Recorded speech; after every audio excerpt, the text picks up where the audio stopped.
Good morning, everyone. So now we are going to start fourth day of our experiment. You all are welcome here. I am Asif Khan, Principal Excellence Higher Secondary Pune, and I am doing this experiment to improve your English. I hope the persons who are with us from the beginning will be enjoying this experiment. ये प्रयोग हमने शुरू किया है और उम्मीद है कि आपको अच्छा लग रहा होगा। अच्छी रिस्पॉन्स आ रही है लोगों की। आप अपनी सुविधा से इसे देख सकते हैं। आज की यात्रा शुरू करते हैं। आप किसी भी क्लास के हों, किसी भी स्तर के हों, इंग्लिश हर जगह सीखना होती है और शुरू से सीखना होती है, तो there is no problem. Let's start our work. Let's speak English.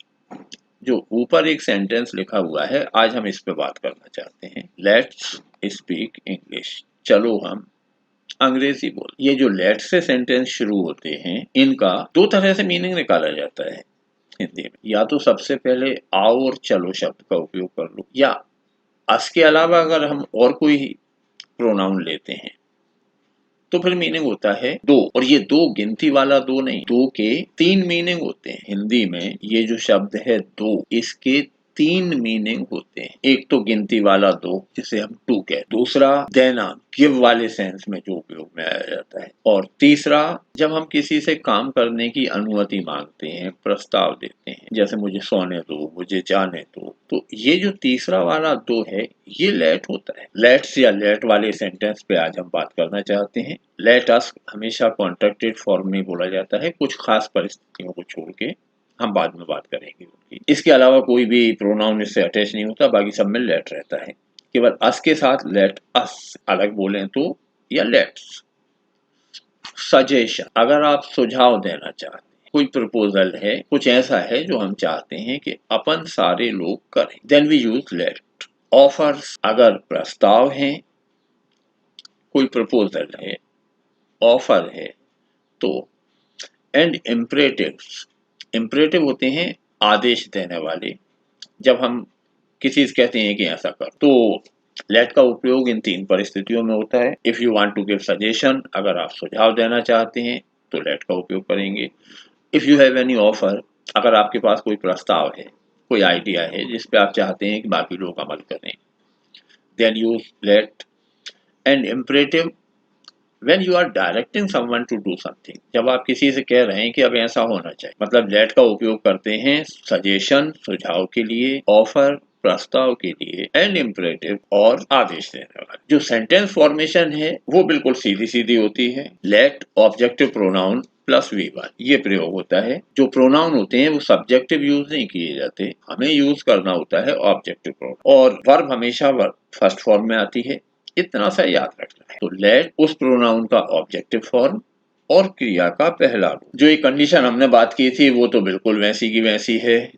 Sentence must be grammatical and meaningful. आप इंग्लिश में कोई भी सेंटेंस बना सकते हो, आजादी है, but that sentence should be grammatical. एक तो ग्रामर का उल्लंघन नहीं करते उसमें। लेट ऑब्जेक्टिव प्रोनाउन और वर्ब की फर्स्ट फॉर्म। ऑब्जेक्टिव प्रोनाउन याद होंगे आपको। केवल जिन लोगों को याद नहीं है, मैं उनकी सुविधा के लिए एक बार दिखा देता हूँ, इन्हें याद कर लो, कोई खास बात नहीं है, मैक्सिमम तो याद हो। फर्स्ट पर्सन होते हैं इंग्लिश में आई और वी। आई का ऑब्जेक्टिव होता है मी, वी का ऑब्जेक्टिव होता है अस। ये पैसे वगैरह बनाने में याद करवाया होगा लोगों ने कि आई का मी करते हैं, वी का अस करते हैं, objective pronoun. Second person you होता है, ऑब्जेक्ट में भी यू ही रहता है, कोई चेंज। इसके अलावा होते हैं थर्ड पर्सन, ही का हेम होता है, शी का हर, दे का देम और इट का इट ही रहता है।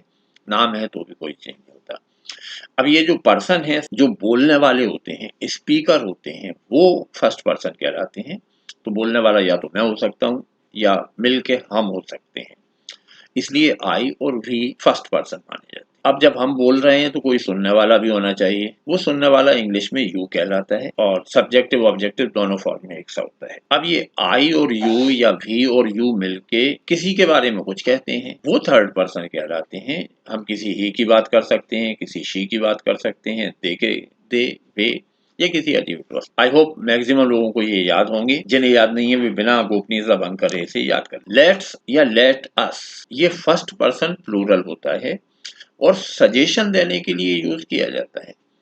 जब हम कोई ऐसा काम प्रपोज करते हैं जिसमें बाकी लोगों के साथ मैं भी शामिल होता हूँ, तो लेट्स का उपयोग करते हैं, मतलब आओ हम ऐसा करें। तो मैं ये नहीं कह रहा कि तुम ऐसा करो, बल्कि मैं ये कह रहा हूँ कि जो काम मैं प्रपोज कर रहा हूँ, I will also do that work, मैं भी उस काम में शामिल हूँ। तो कुछ करते हैं जैसे लेट्स स्पीक इंग्लिश, चलो हम अंग्रेजी बोलें। मैं भी खुद शामिल होना चाहता हूँ इस प्रयोग में और चाहता हूँ कि आप भी ये काम करें। तो जब हम ऐसा करें कहते हैं, तब कहा जाएगा लेट्स स्पीक इंग्लिश। क्रिकेट खेलने चलते हैं, let's play cricket. Let's Singh a song, चलो गाना गाते हैं। तो ये नहीं कि तुम अकेले गाओगे, कोरस में हम सब गाएंगे, ऐसा प्रपोजल है तो लेट्स सिंग ए सॉन्ग। बहुत बोलने वाला सेंटेंस है, अक्सर सुना होगा, लेट्स गो, चलो चलें।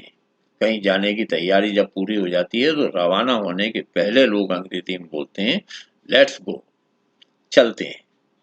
तो लेट्स स्पीक इंग्लिश मतलब हम सब अंग्रेजी बोलें। लेट्स प्ले क्रिकेट, क्रिकेट खेलते हैं। लेट्स सिंग ए सॉन्ग, गाना गाते हैं। लेट्स गो, चलते हैं।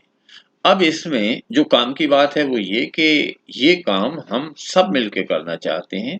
तो प्रपोजल या सजेशन है, ऑफर है, मैं चाहता हूं कि ऐसा किया जाए। बोलने में आदत डालना है लेट अस को, अकेले में बैठ के और लगातार रिपीट करना, let us let us let us, और फिर स्पीड बढ़ाते जाना। 150 बार बोलने के बाद वो गले से लेट्स सही निकलने लगेगा, कोई खास दिक्कत नहीं। तो let's speak English, let's play cricket, let's Singh a song and let's go. अब कभी कभी ये प्रपोजल नेगेटिव भी हो जाते हैं। There are two negative forms of let's, खासतौर से जब हम वाला प्रपोजल होता है, लेट अस वाला।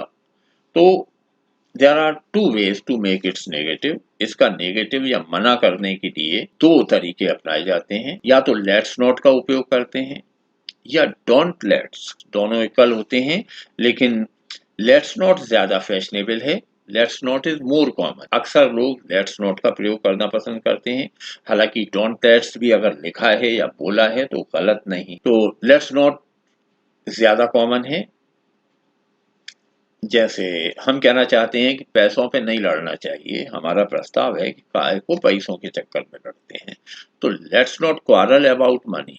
अगर हम कहना चाहते हैं कि चलो लड़ते हैं पैसों पे, तो कहते हैं लेट्स क्वारल अबाउट मनी। अगर हम नेगेटिव प्रपोजल देना चाहते हैं कि ऐसा नहीं करें, then let's not quarrel about money. Don't let's throw away the good books, अच्छी किताबें फेंकना नहीं चाहिए। दिवाली पे जब सफाई होती है तो घर वाले इस मूड में आ जाते हैं कि बहुत कचरा इकट्ठा कर रखा है, लेकिन don't let's throw away the good books, जो अच्छी किताबें हैं उन्हें फेंकना नहीं चाहिए, इतनी जगह नहीं घेरती। नेगेटिव प्रपोजल हो तो ऐसा करते हैं। ये काम की बात है, इसे नोट कर लीजिए। और कंपटीशन में और आगे आने वाले जीवन में कई बार ये आपको बढ़त दिलवाएगी। और बात यह है कि the full form let us not and do not let us are used, इनका उपयोग भी होता है इन वेरी फॉर्मल सिचुएशंस, बहुत औपचारिक परिस्थिति जब होती है, सच एज पॉलिटिकल डॉक्यूमेंट। पार्टियां जब अपने चुनाव घोषणा पत्र तैयार करती हैं, कोई राजनीतिक दस्तावेज तैयार होता है, स्पीचेस, कोई बड़ा व्यक्ति जब भाषण देता है, and religious and other ceremonies, और धार्मिक या दूसरे तरह के कार्यक्रम हो रहे होते हैं, वहां लेट्स का उपयोग नहीं करते, पूरा लेट अस का उपयोग करते हैं। आई रिपीट, कुछ लोगों के लिए जीवन में पहली बार सुनने वाली सूचना होगी, आज तक नहीं सुना होगा, सुनो दोबारा।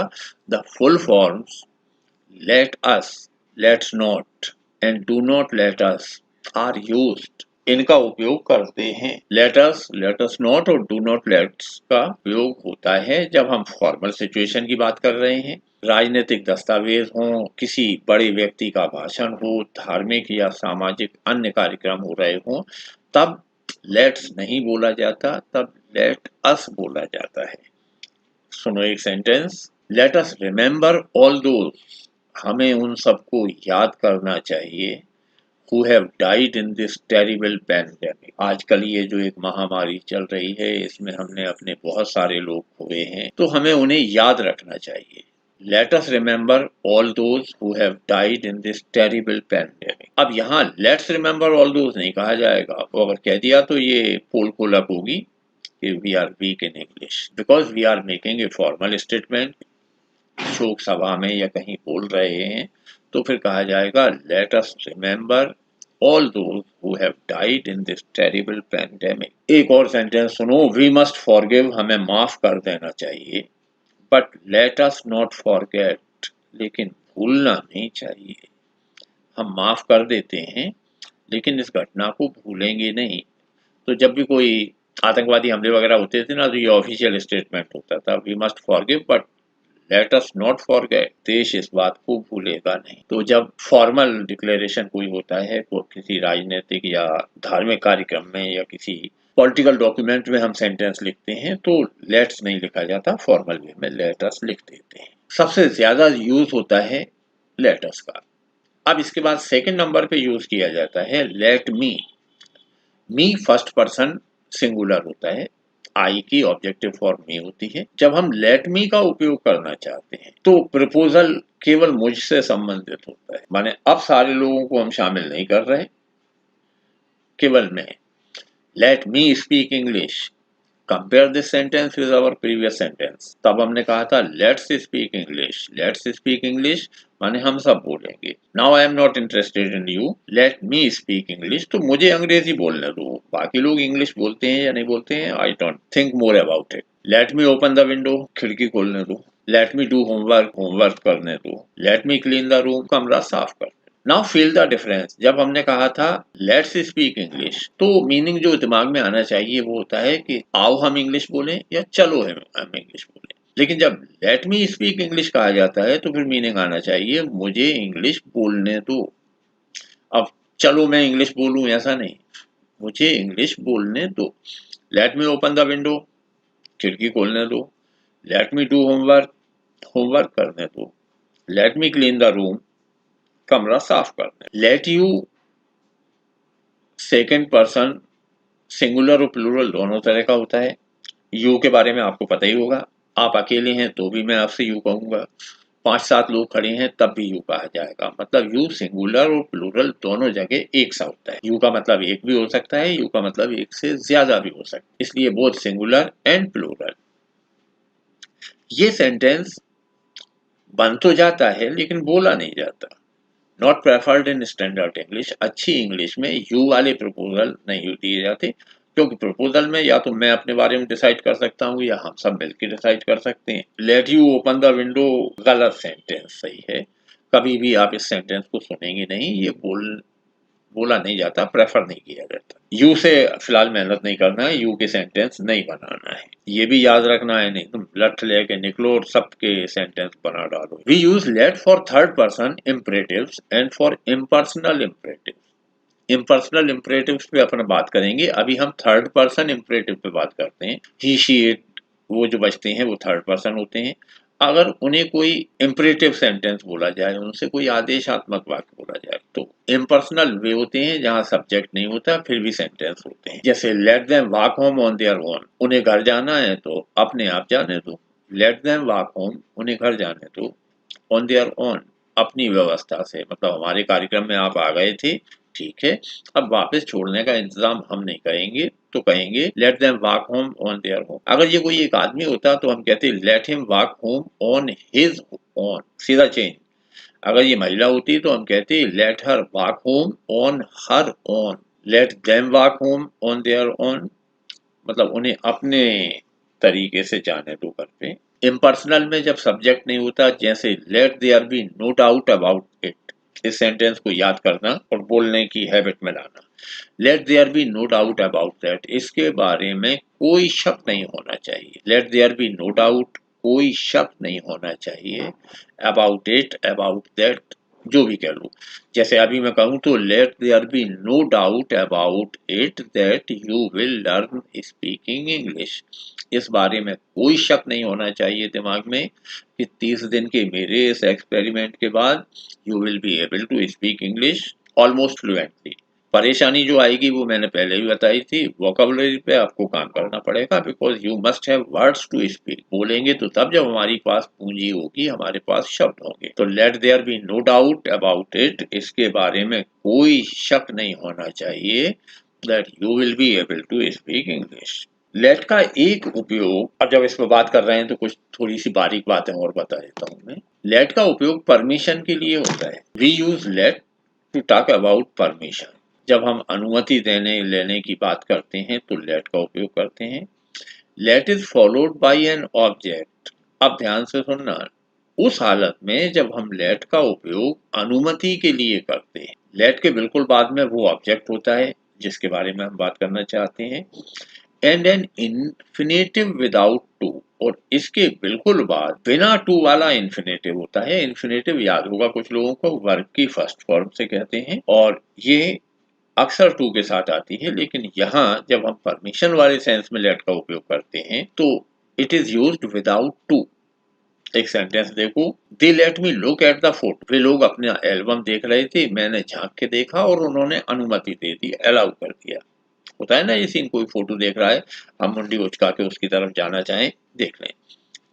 दे let me look at the photos. अब देखो, लेट के बिल्कुल बाद मी ऑब्जेक्ट है, यहाँ टू लुक नहीं लिखेंगे, यहाँ लिखा जाएगा लुक। एरर वाले जो कॉम्पिटिटिव एग्जाम में सेंटेंस आते हैं उनमें बहुत पूछा जाता है और मन होता है कि लेट पहली वर्ब आ गई तो दूसरी वर्ब तो हमेशा टीचर्स ने बोला है कि टू के साथ आती है, तो टू लुक का मन ज्यादा होता है, नहीं होगा। दे let me look at the photos, मैंने गलत को लिख के काट दिया है, दे लेट मी टू लुक, ये गलत है क्योंकि ऊपर जो इन्फिनेटिव आना है वो आएगा without to. They let me look at the photos, उन्होंने मुझे फोटो देखने दिए। She would live on pizzas if we let her, अगर हम उसे अनुमति दें तो वो पिज्जा खा के जीवन जी सकती है। आजकल की ये लोकप्रिय डिश है, आप लोग भी खाते हो। नाउ वन वार्निंग, एक चेतावनी, इससे सावधान रहना। जीवन में 2-3 बार तो ये नंबर दिलवाती ही है, हर विद्यार्थी के जीवन में ये घटना होती है कि वो सूचना जो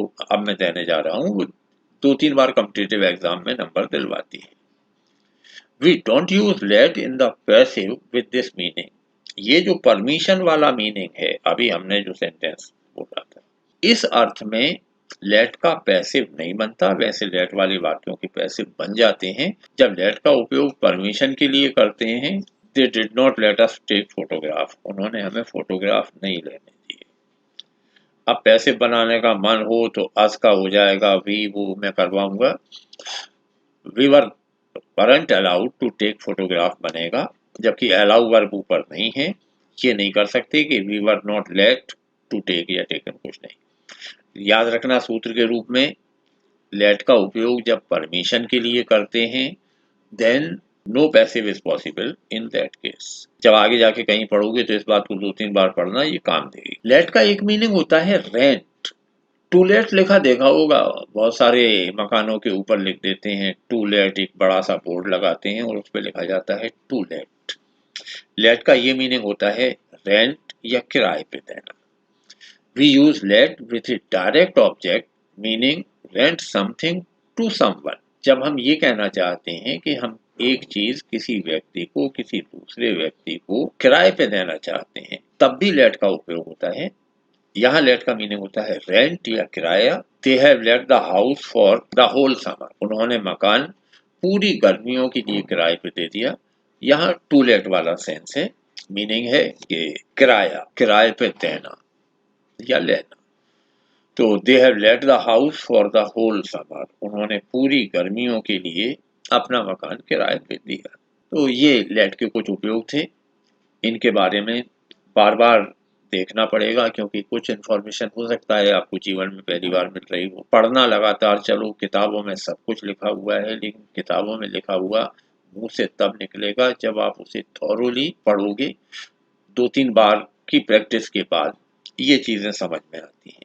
और now it is your turn. मैंने काफी बोल दिया आज क्योंकि थोड़ी सी सीरियस बात थी। अब आपकी बारी है। ये जो एक चित्र दिख रहा है ये काम हमें करना है। अभी सारे सेंटेंस लेट से बनाएंगे, दोबारा बिल्कुल बिगिनिंग में पहुंच जाते हैं। लेट से सेंटेंस बनाना है और ये जो पिक्चर है इसके ऊपर बनाना है। सीधा picture and right your sentence in chat box. Look at the picture and make a sentence with let's. इस खेल का नाम लिख के बताइए। Now look at your screen, अपने स्क्रीन को देखो। देयर इज ए पिक्चर, वहां एक तस्वीर है। Make a sentence with let, and please don't do translation inside your mind. Translation बिल्कुल मत करना, नहीं तो जीवन में कभी अंग्रेजी नहीं सीख पाओगे। स्पीक डायरेक्टली, जो है उसे देखो और देख के जो सेंटेंस है वो बनाओ। चलो हम फुटबॉल खेलें, ये कहना चाहते हैं let's play football. Now look at this picture, it is another game. ये एक और खेल है, इसे भी हम मिलके खेलेंगे। अब ये खेल कौन सा है? Write in your chat box. Let's play badminton. चलो घर में ये काम करके देखते हैं। Look at the picture and tell if we all want to do this work how we will speak. अगर अपन सब मिलके ये काम करना चाहते हैं तो कैसे करेंगे? लेट अस शुरू में लिखेंगे, लेट्स, और फिर जो काम होता दिख रहा है उसे अंग्रेजी में कहेंगे। ये 2-3-4 लोग मिलके कमरा साफ कर रहे हैं, इनमें एक तुम हो, एक मैं हूँ, 2-3 बच्चे और हैं, ठीक है। अब हम ये काम करना चाहते हैं तो कैसे कहें? पहला पिक्चर था फुटबॉल खेलने का, तो हमने कहा लेट्स प्ले फुटबॉल। दूसरा चिड़िया बल्ला खेलने वाला था, तो हमने कहा लेट्स प्ले बैडमिंटन। अब ये कमरा साफ होता हुआ है, जब कमरा साफ हो रहा है तो लेट्स क्लीन द रूम। एक बार पानी भरते हैं, लेट्स फिल वाटर, और ये जिसमें पानी भरा जाता है इसे कहते हैं बकेट। इन द बकेट, मतलब लेट्स प्लांट ए सैपलिंग या लेट्स प्लांट सैपलिंग। सैपलिंग पौधे होते हैं। लेट्स प्लांट ए प्लांट नहीं कहेंगे कि चलो एक वृक्ष लगाएं, वृक्ष नहीं लगा रहे, हालांकि नाम वृक्षारोपण होता है। पौधा लगता है, पौधे से सैपलिंग कहते हैं। Let's plant A sapling. अगला काम मैं अकेला करूंगा, तो हम यूज करेंगे मी का। Let me fly a kite. अब सुनो, जो काम करना है वो ये कि हर चीज का प्रपोजल दो। घर में जो भी काम करना है, खाना पकाना नहीं है, लेकिन कहो तो सही कि let me cook food. Kitchen में बरबर जाके खड़े हो जाओ, लेट्स कुक फूड, भले ही कुछ जानते हो या नहीं हो आप। वर्ब ढूंढो, उसका ऑब्जेक्ट ढूंढो एंड स्पीक।